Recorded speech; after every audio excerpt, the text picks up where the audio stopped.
I still remember the way the forest looked that October morning in 2020 when we carried our gear deeper into the Umatilla National Forest. The light slid in long shards through the pines, touching the ground in fractured pieces, like the forest only revealed what it wanted us to see. We thought we were explorers, armed with cameras, sensors, and a drone that could map the valley like an all-seeing eye. But now, years later, I know better. We weren't explorers. We were trespassers. My name is Alex. Back then I was 29, the so-called tech specialist of our small expedition. The title made it sound official, but really it just meant the heavy pack on my shoulders was full of batteries, motion sensors, parabolic mics, and most importantly, our pride and joy, an expensive quadcopter with thermal and optical cameras. It was supposed to be the tool that would prove, once and for all, that the rumors of this valley were more than myths. There were 5 of us. Leading the group was Richard, a former biologist with a stubborn obsession. He had spent the last decade chasing stories most people laughed at: footprints, strange calls in the night, unexplainable tree structures. His belief wasn't born from fantasy. He collected reports, studied sound spectrograms, cross-referenced eyewitness accounts. To him, this wasn't a campfire tale. It was unfinished science. Then there was Tom, the tracker lean, quiet, his eyes always searching the forest floor. He grew up not far from these mountains. He could read the forest like I could read a map. A man of few words, but when he did speak, everyone listened. The other 2 were brothers Jack and Daniel, volunteers Richard had brought in. Tough, reliable, used to long nights outdoors, they handled the cooking, the hauling, the kind of work that kept us alive but rarely got mentioned. We weren't fanatics. That's what people don't understand when they hear this story. We weren't drunk on legends. We came prepared, well-armed, well-equipped, determined to prove or disprove the strange reports once and for all. The Wenaha River Valley was where we made camp. A place without trails, without tourists, a piece of land that seemed to breathe on its own. It had been chosen because the reports there were consistent. Unsettling vocalizations, massive footprints, hunters who came back white-faced with stories they refused to repeat. The first 3 days were uneventful, at least on the surface. We built camp, set up camera traps, tested equipment. Tom found things that bothered him, though he didn't admit it at first. High up in the trees, massive branches twisted together in deliberate patterns, 6 or 7 feet above my head. No storm could braid trees like that.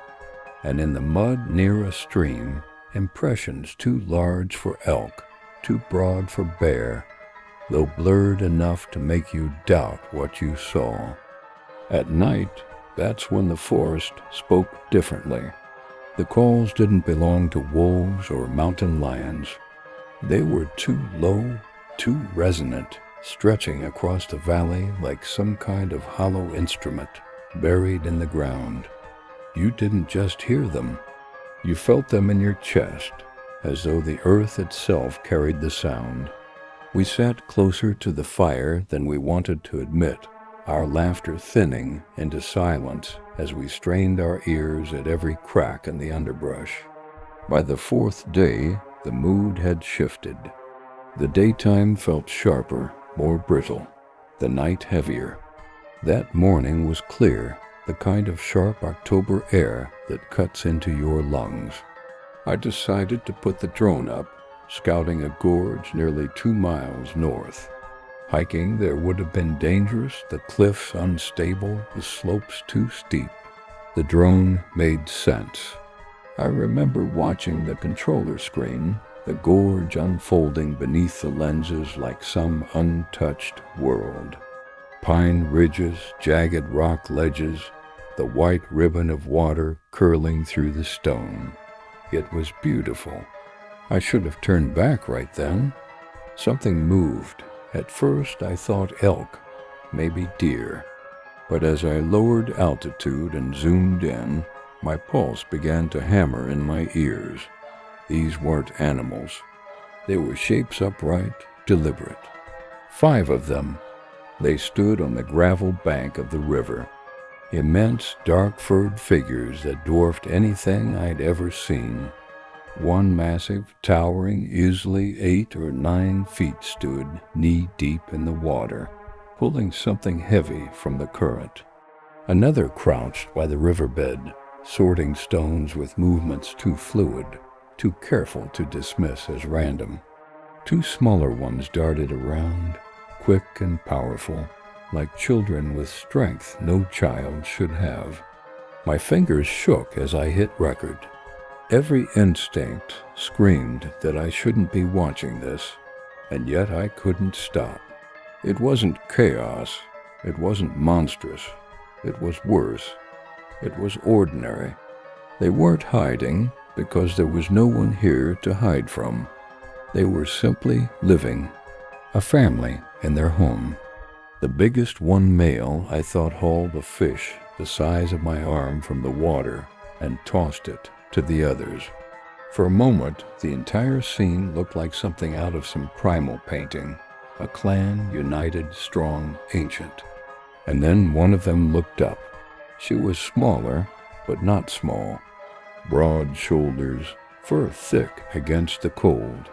Her head tilted back, her eyes, though I couldn't see them clearly, locked straight on the drone. My heart stopped. From 300 feet up, she had noticed me, or sensed me. She rose to her full height, a sound rolling out of her chest. Not a roar, not even loud. It was a low, vibrating note that seemed to gather the others instantly. They froze, every head turning toward her. Even the giant in the water paused, following her gaze upward. I panicked, yanked the controls, set the drone climbing fast, pulling it back toward camp. I didn't dare look at the screen. My hands trembled so hard I nearly dropped the controller. When the drone landed, I tore the memory card out and clutched it like it was burning. "I found them," I whispered when the others ran to me. My throat was so dry the words barely came out. We played the footage on the laptop that evening. The valley fell silent around us as the video rolled. For 10 minutes, no one spoke. The only sounds were our breathing and the crackle of the fire. The footage was perfect too perfect. Uncheckable proof. But as the firelight danced, I realized something horrifying. Proof wasn't safety. Proof meant we weren't just searching anymore. We had been found. That night we didn't celebrate. No whiskey, no laughter. We built the fire higher, each of us glancing into the dark. The trees felt closer. The shadows felt alive. Every noise cut into us like a blade. It started around 10.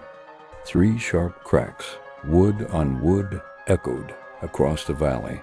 Our tracker's face drained of color. His voice was barely a whisper. "That's them. They're marking." Half an hour later, the knocks came again. Closer this time. Deliberate, communicating. Then the footsteps began. Heavy, steady, circling. Never crossing into the firelight, but always close enough for us to feel the ground tremble. Whoever or whatever it was wanted us to know. I gripped my rifle, but my hands were useless. My chest was hollow, my breath shallow. I thought of the drone, of the faces that weren't supposed to exist. And then we saw it. At the edge of the fire's glow, just beyond the reach of light, a shape stood, immense, broad, still. It didn't move. It didn't speak. It only watched. We couldn't see its eyes, but the weight of its stare pressed into us like a stone on the chest. This wasn't a predator stalking prey. This was something else. A warning. We had stepped into their world, and now they stood at the border of ours. The fire popped. My ears rang. My heart stumbled in my chest. That night, in the hush of the forest, wearing boots, I understood. We weren't here to study them. We were here to survive them, and survival was no longer guaranteed. The figure dissolved into the tree line, but the silence it left behind felt worse than its presence. We sat around the fire, frozen, each of us waiting for the other to move first, as if shifting in our seats might invite it back. My hands ached from clenching the rifle so hard, my knuckles pale against the dark metal. Minutes passed, though it could have been hours. Then the sounds returned. Not footsteps, not the clear knocks from earlier, but low murmurs, half-hidden, circling us in the dark. It was language, at least. That's the only way I can describe it. A string of tones, guttural and strange, like rocks grinding beneath water, overlapping in patterns that made the hairs on my arms rise. Tom's face was ghostly in the firelight. He mouthed the word talking, though no sound left his lips. His eyes darted to the tree line, then back to the fire, as if speaking it aloud would draw them closer. We didn't sleep, not even for a second. Every rustle, every thud in the night pressed against us. Sometimes the noises came from far off, sometimes so close I swore something brushed against the canvas of the tents. We kept the fire high, feeding it every scrap of wood we had gathered. Jack muttered that we'd run out by morning, his voice trembling with the frustration that barely covered his fear. When dawn finally broke, the forest should have felt like salvation. But instead, the light only revealed how little we belonged here. The ground was littered with branches, snapped clean in half, placed deliberately around the edge of our camp like markers, not randomly scattered, arranged. Richard was the first to speak, his voice rough, his eyes bloodshot. "We're leaving, now, pack light. Only what we can carry fast." No one argued. We tore open tents, ripped camera traps from trees, but only took memory cards, water, a day's worth of food. Sleeping bags, stoves, spare clothes, all of it we left behind. I could barely zip my pack with my hands shaking as badly as they were. We began moving fast, single file, Tom leading, Richard just behind him. The forest pressed on all sides, a cathedral of shadows even in daylight. Every sound was amplified, the snap of a twig under our boots, the rasp of nylon straps against our jackets. We tried to keep quiet, but the forest wasn't quiet. Within the first mile I felt it again, the sense of being herded. A flicker of dark movement parallel to us, a tree swaying though no wind stirred, the impression of something large keeping pace just beyond sight. Every time I glanced over my shoulder, the shadows betrayed me, showing hints, never proof. Daniel whispered, "They're following us." Richard didn't turn around. He just kept moving, his jaw tight. 2 miles in, the gorge came into view, the river slicing across our path, cold and fast. The crossing was no wider than a 2-lane road, but the water ran quick over slick rocks. We slowed, testing each foothold, helping each other across. My boots slipped twice, sending icy sprays up my legs. And that's when they showed themselves. At the far bank we'd just left, the ridge above the gorge darkened. Figures emerged from the tree line one by one, massive, immovable, watching. The same family I'd filmed, there was no mistaking it.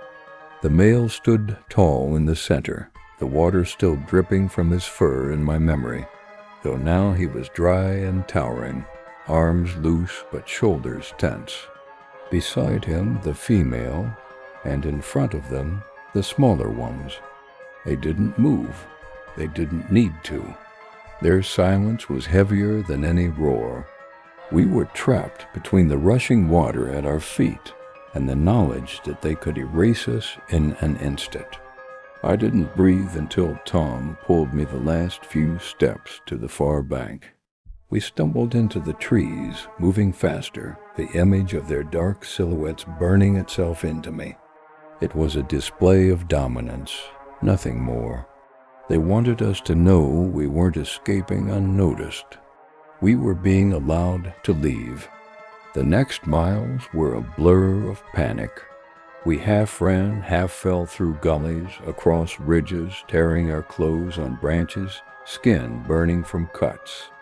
Every so often I'd catch the ripple of movement at the corner of my eye, one of them pacing us, easily, gracefully, as if the terrain was nothing. They never closed in, but they never left.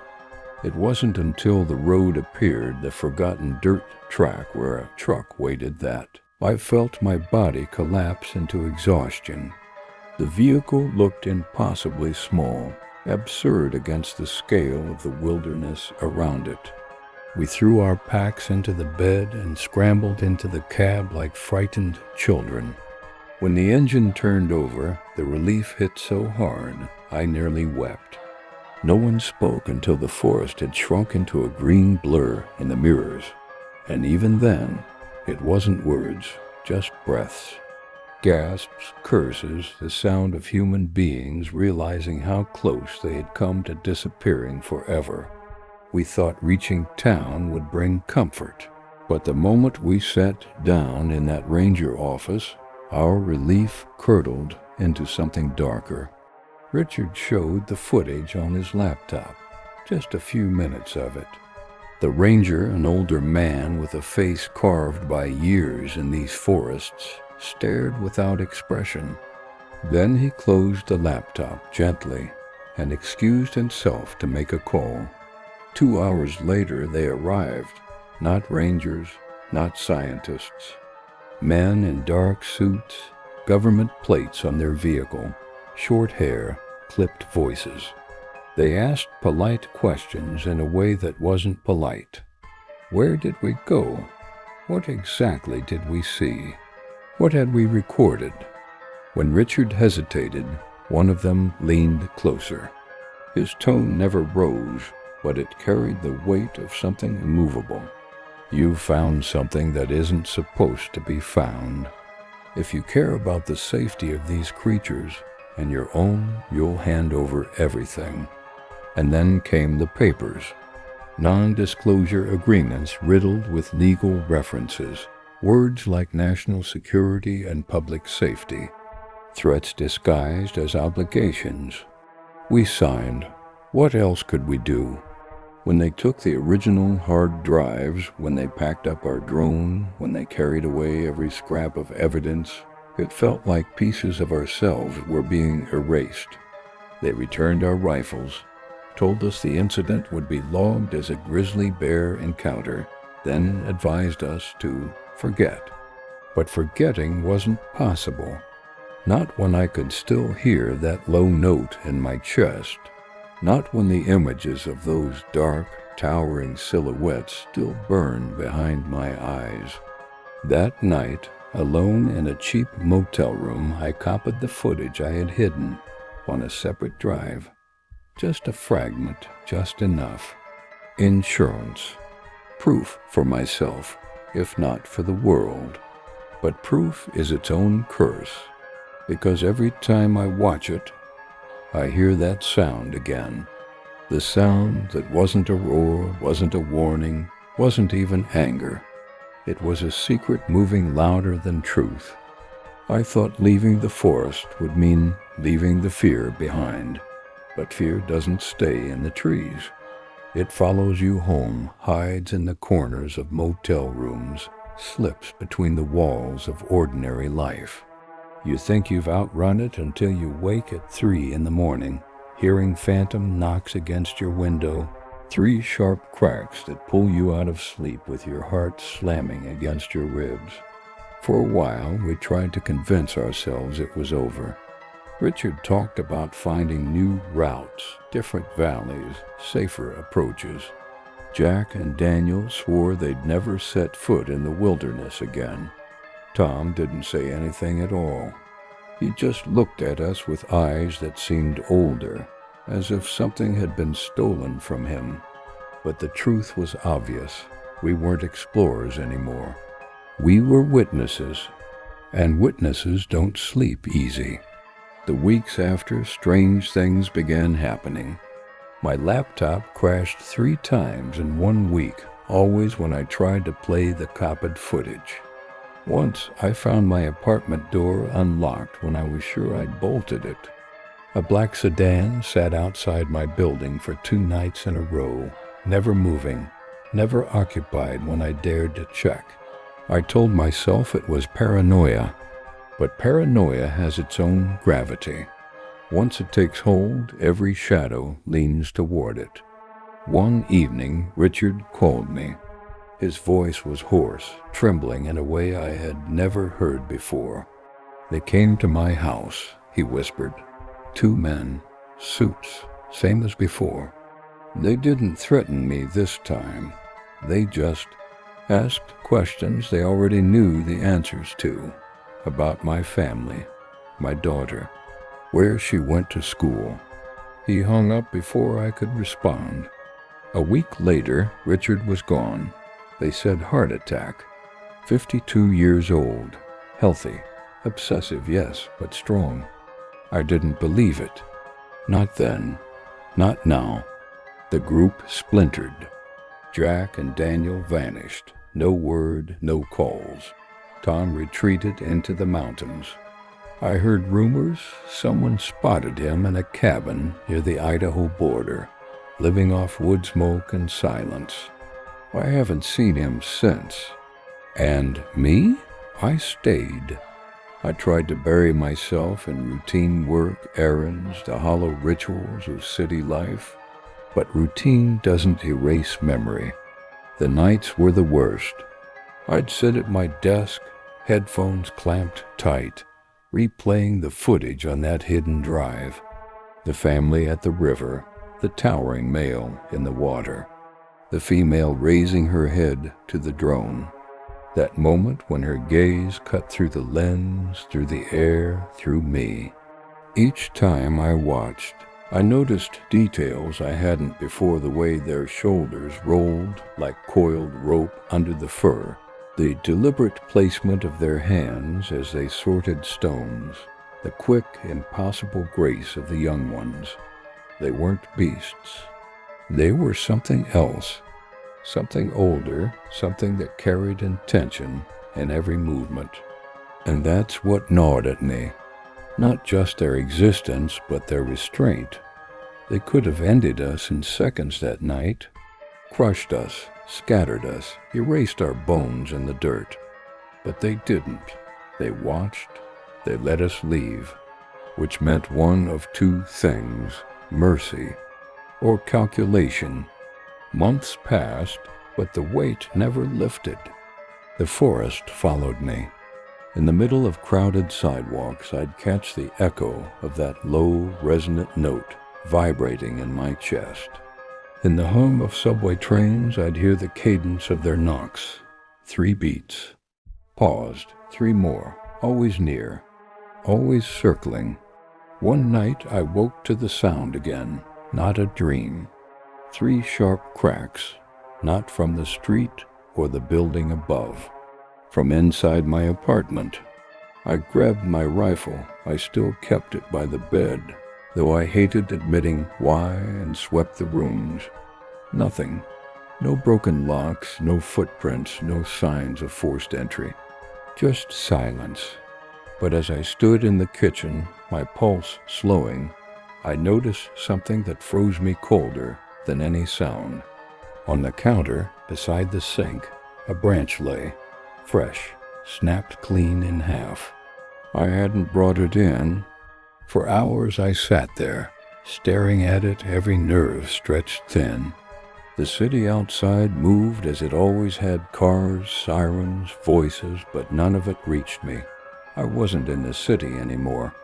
I was back in the forest, and the forest had followed me home. The next morning the branch was gone. I hadn't touched it, hadn't dared. The counter was bare, as if it had never been there. That's when I stopped telling anyone what I was experiencing. Who would believe me? Richard was dead, Jack and Daniel missing, Tom gone to the mountains. I was alone. And whatever was circling me wanted me to stay that way. It wasn't just the suits anymore. It wasn't just the men in cars. It was them. Some nights I'd dream of the river, of the gorge, of their silhouettes lined on the ridge, watching us cross. But in the dream, they didn't let us leave.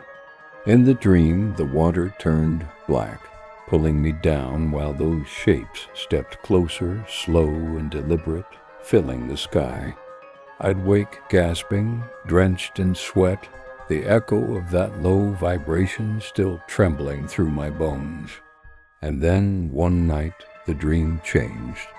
I was back in the camp, firelight flickering, the figure at the edge of the glow. But this time it stepped closer, into the circle of light. And for the first time I saw its eyes. They weren't animal eyes. They weren't even human. There was something in between, a gaze so heavy it felt like it carried the weight of centuries. A gaze that didn't just see me, but measured me, as though deciding whether my existence mattered at all. I woke to find my window wide open. The branch was back on the counter. By the time winter came, I had stopped pretending I was the same person who walked into that forest. Work no longer mattered. Friends drifted away. I didn't care. My world had narrowed to two things: the footage on my hidden drive and the constant sense that someone or something was watching me. I tried to live quietly. No interviews, no blogs, no late-night rants online. Just silence. But silence doesn't protect you. If anything, it invites them closer. The men in suits visited once more. I'll never forget it. I opened the door, and there they were, standing as if they'd been waiting for me to come to them. They didn't ask to be let in. They didn't need to. Their presence alone was Wir saßen permission einfach nur da enough. und schwiegen. One of them Und der looked Wald um uns around my herum schien nicht mehr so apartment freundlich zu slowly, sein. his Er eyes begann uns landing zu on the bedrücken, laptop at sich my fremd desk. anzufühlen. You've Die done the Geräusche right veränderten thing by sich. staying Etwas quiet, anderes gesellte he sich zum said, his üblichen tone Chor der calm, Zikaden almost und gentle. Eulen. Keep Ein doing leises, that. langgezogenes It's better Summen, for das von everyone. überall und And nirgendwo then, gleichzeitig zu without kommen waiting schien. for an Es answer, ließ mich they bis auf die left. Knochen frieren. Better Manchmal for hörte ich everyone. nachts schwere Schritte I still irgendwo hear außerhalb those des words. Lichtkreises des But if Lagerfeuers. this was protection, Jemand oder etwas lief who um was unser it Lager for? herum, kam aber nie Us or näher. them? That Michael night, erklärte sich I bereit, mit dem almost Gewehr, das er immer destroyed the zum Schutz footage. vor Bären bei sich I trug, sat with the Wache zu drive halten. in my hand, Wir taten staring alle so, at als it, wäre das nur eine imagining myself Vorsichtsmaßnahme, crushing it under my und boot. tauchte sie ins Wasser. But I couldn't, In diesem Moment because hörte as ich ein much as I Knacken, feared it, nicht nur das I Knacken also eines needed trockenen it. Astes unter meinen Füßen. Needed proof Es war ein that what lautes, happened wasn't saftiges just Knacken, als wäre ein madness großer echoing Knochen in gebrochen my worden. head.